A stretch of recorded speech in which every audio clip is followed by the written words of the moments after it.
ரமலான் மாசத்துல நம்ம மொத்தம் எத்தனை குர்ஆன்கள் ஓதணும், அதுக்கு ஏதாவது கணக்கு இருக்கா? இதை பத்தி மார்க்கம் என்ன சொல்லுது அப்படிங்கறத தெரிஞ்சுக்கலாமா? அஸ்ஸலாமு அலைக்கும் வரஹ்மத்துல்லாஹி வபரகாத்துஹு. அல்லாஹ் சுப்ஹானஹு வ தஆலா தன்னுடைய திருமறையான திருக்குர்ஆன்ல சொல்றான், ரமலான் மாதம் எத்தகையது என்றால் அதில்தான் மனிதர்களுக்கு முழுமையான வழிகாட்டியாகவும் தெளிவான சான்றுகளை கொண்டதாகவும் நன்மை தீமைகளை பிரித்து அறிவிப்பதுமான அல் குர்ஆன் இறக்கியுள்ளப்பட்டது அப்படின்னு. எனவே இந்த புனித மாதத்துல தான் நமக்கு அல் குர்ஆன் இறக்கியர்ல பெற்ற இரவு இருக்கு அப்படிங்கிறதுனால மற்ற மாதங்களை விட அதிகமாக இந்த மாதத்துல நம்ம குர்ஆனை ஓதணும்.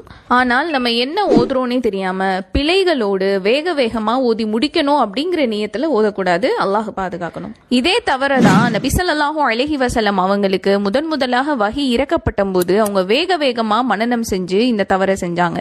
அப்ப அல்லாஹ் அவங்களுக்கு இதே குர்ஆன்ல ஒரு வஹியை என்ன அறிவிக்கிறான் அப்படின்னா, நபியே அவசரப்பட்டு அதற்காக குர்ஆனை ஓதுவதற்காக நாவை அசைக்க